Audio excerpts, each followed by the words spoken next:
Nosso estudo de hoje está no Evangelho de João, capítulo 21, versículo 17. Perguntou-lhe, terceira vez, Simão, filho de Jonas, amas-me? Emmanuel comenta na lição 97 do Caminho, Verdade e Vida, amas-o bastante? Aos aprendizes menos avisados, é estranhável que Jesus houvesse indagado ao apóstolo por 3 vezes quanto à segurança do seu amor. O próprio Simão Pedro, ouvindo a interrogação repetida, entristecera, supondo-se que o mestre suspeitasse de seus sentimentos mais íntimos. Contudo, o ensinamento é mais profundo. Naquele instante, confiava-lhe Jesus o ministério da cooperação dos serviços redentores. O pescador de Cafarnaum ia contribuir na elevação de seus tutelados do mundo, ia apostolizar, alcançando valores novos para a vida eterna. Muito significativa, portanto, a pergunta do Senhor nesse particular. Jesus não pede informação ao discípulo com respeito aos raciocínios que lhe eram peculiares, não deseja inteirar-se dos conhecimentos do colaborador relativamente a ele, não reclama compromisso formal, pretende saber apenas se Pedro ama, deixando perceber que com o amor as demais dificuldades se resolvem. Se o discípulo possui suficiente provisão dessa essência divina, a tarefa mais dura converte-se em apostolado de bênçãos promissoras. É imperioso desse modo reconhecer que as tuas conquistas intelectuais valem muito, que tuas indagações são louváveis, mas em verdade somente serás efetivo e eficiente cooperador de Cristo se tiveres amor. Até emociona a gente, né? Emmanuel pega um texto do Evangelho que ainda está falando do martírio do Cristo, mas dessa vez está falando de após Pedro ter negado 3 vezes Cristo, com medo de morrer para salvar a sua própria vida. Se ele não negasse, ele ia morrer. Ele negou por 3 vezes, a tristeza toda vem porque Cristo havia predito isso. Falou, nada, Pedro, antes do galo cantar, você vai me negar por 3 vezes. E depois, quando acontece o fenômeno da ressurreição, em que Cristo começa a reaparecer para os discípulos em espírito, ora se materializando, ora não, ora só aparecendo mesmo perispiritualmente, como tem a narrativa do Evangelho de João, né, que é o único evangelho que trata com mais detalhes, mais riqueza de detalhes sobre esse período. Primeira coisa que Jesus faz com Simão, pergunta para ele se ele ama por 3 vezes. Na terceira vez, quando ele responde, o galo canta de novo. E Pedro fica triste. Gente, quem poderia imaginar que o Emmanuel conseguiria dar essa interpretação para a gente? O que é que ele quis interpretar para a gente? Ele quis dizer para a gente, ó, Jesus somente perguntou se você ama. E aquela resposta foi suficiente. E ele termina a lição falando, ó, a bagagem intelectual, a sua dedicação, a cultura, tudo, se não tiver esse amor, aliás, é a mesma coisa que Paulo de Tarso fala na carta aos Coríntios também. Entre a fé, a esperança e o amor, ou a caridade, o mais importante é o amor, é a caridade. Ponto. Mas o Emmanuel vem trazer isso de uma maneira, mostrar naquele momento, Jesus está perguntando para Pedro, porque com aquele amor ele se tornaria o grande apóstolo.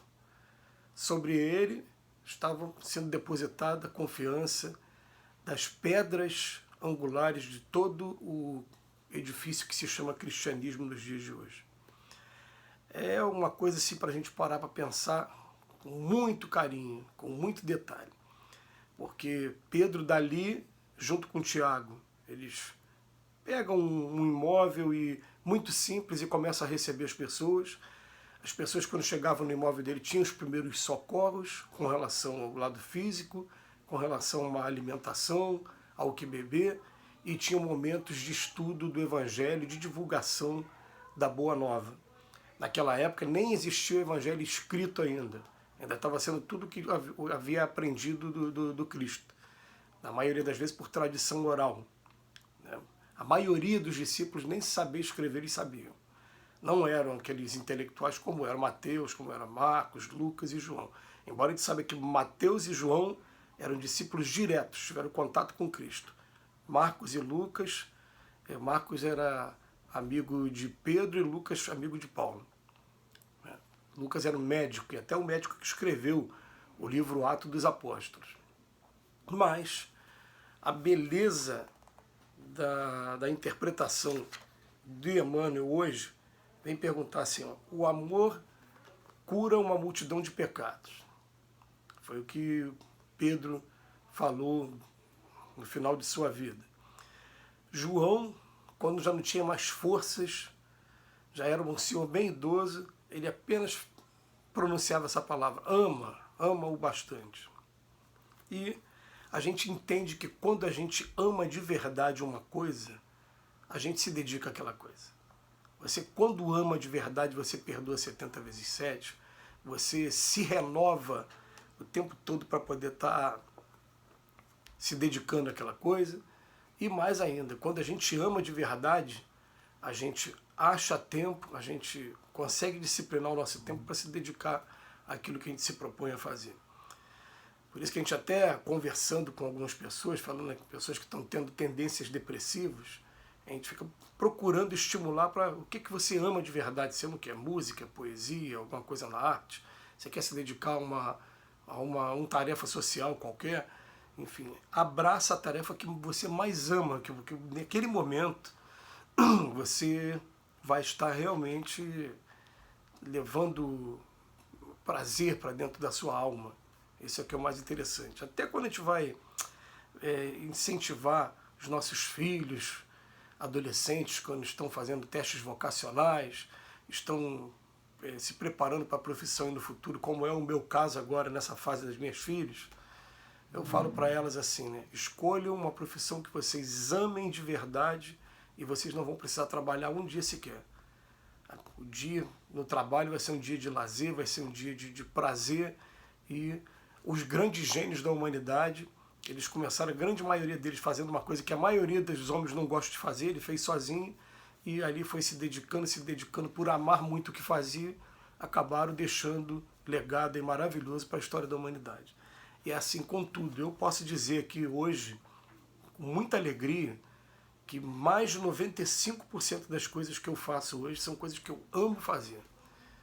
E por conta disso, a vida fica leve, a vida fica tranquila, mesmo com alguns amigos falando, você é maluco, você não tem tempo para nada, você ocupa o teu tempo todo, é difícil achar um momento para...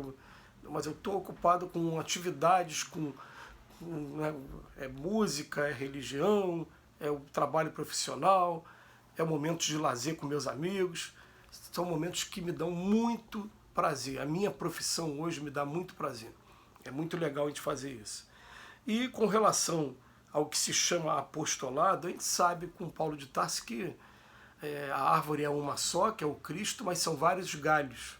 Aquele galho que você vai escolher tem que ser aquele que também você ama fazer. Por isso que na minha casa espírita eu falo para as pessoas, tem coisa que eu não sinto prazer, não gosto de fazer essa determinada atividade. Eu prefiro fazer aquela.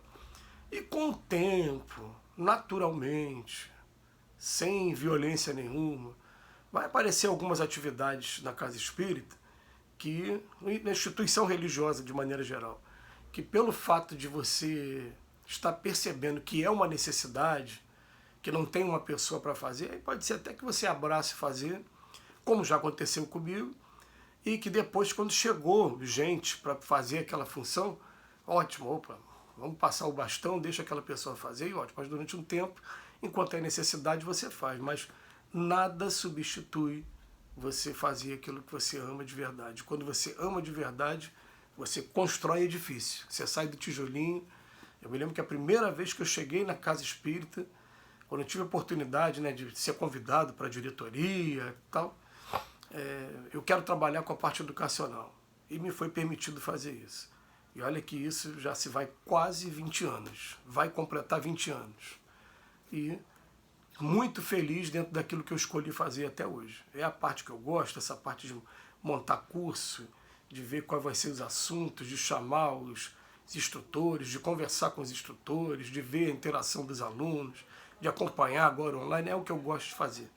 Então, essa mensagem aqui o Cristo só vai virar para a gente, me ama, ama meu trabalho, ama mim, ama tudo que eu represento. Então, segue-me, vamos comigo. E você vai trabalhar. Não quer que você esteja muito preparado intelectualmente, nada disso. Quer que você esteja motivado, e a motivação maior é o amor. Que Jesus nos abençoe hoje e sempre.